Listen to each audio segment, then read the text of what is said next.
Assalamualaikum everyone and welcome back to my channel. I'm Gossip with Tasnim and today I'm here with another new video, and today's video is about subordinate clause.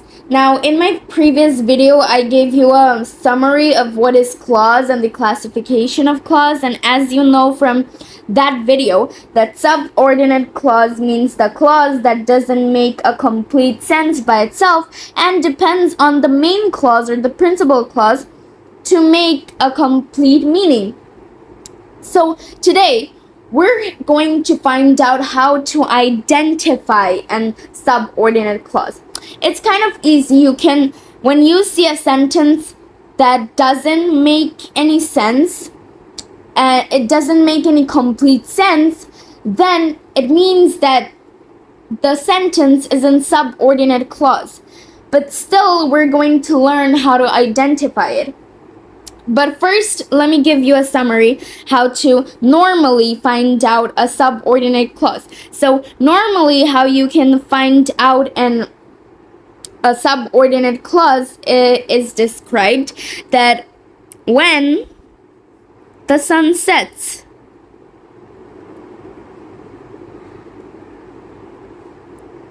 it looks pretty.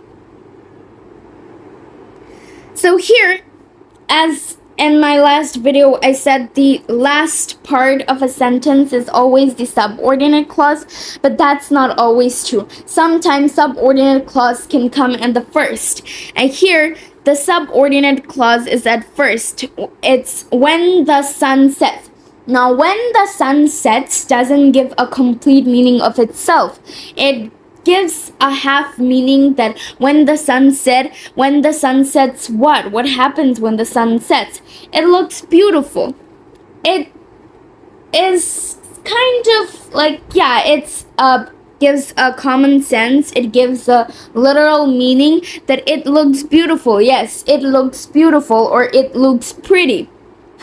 But when I say only that when the sun set, it doesn't give any complete sense. So that's why it's a subordinate clause and the later word is a principal clause. Now to remember that subordinate clause are not always placed after these principal clause. They can also be placed before the subordinate clause. Now here, today we're going to find out how to exactly identify a subordinate clause. So for that, we need to know some common conjunctions that come before a subordinate clause. So some conjunctions that come before a subordinate clause are after, as long as, then we have although, then we have even though, and then we have even if, etc., etc. Now you have to memorize these things, and I will provide that later. I'll say the whole list, but for now we're going to concentrate on some of them.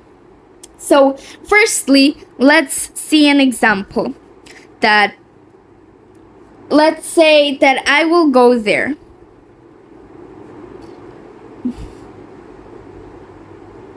After the sun sets. I will go there. I will go there. It makes a complete literal sense. So it's a principal clause. We don't need to change it anymore. But after the sun sets, what happens after the sun sets? After the sun sets, I will go there. So this is a subordinate clause. Now, fun fact that here is an after.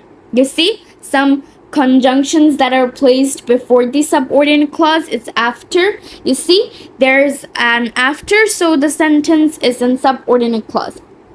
You have to remember that as long as these words are before a sentence and then that sentence doesn't make any literal sense, it's in subordinate clause.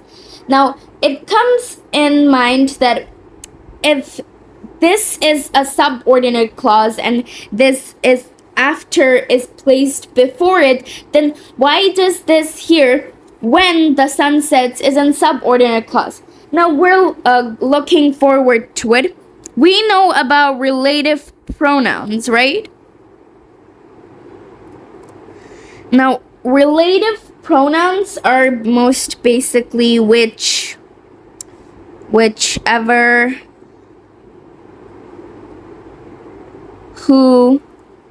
whoever.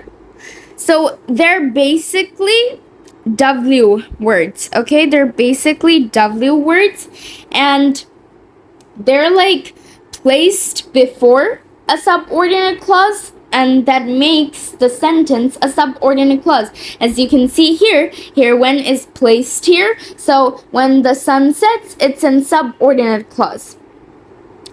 Now here, relative pronouns are mostly of W words, and there's one only exceptional, that is that.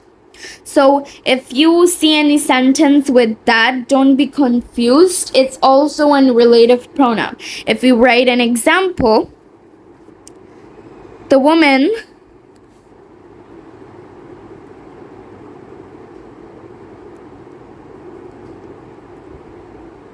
drank tea that was made by me. So the woman drank tea. It gives a complete sense, so that means it's a principal clause.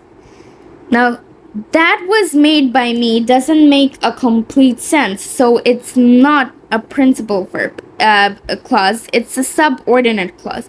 And then we have a that over here, which we have learned here that is a relative pronoun. So that's why it's, a little complicated, that relative pronouns and some conjunctions, that's all what it makes complicated. But it's really easy, and I will give you a lecture on these in more detail in my next videos. So I hope you liked my today's video, and if you did, don't forget to like, share, and subscribe to my channel. Allah Hafiz.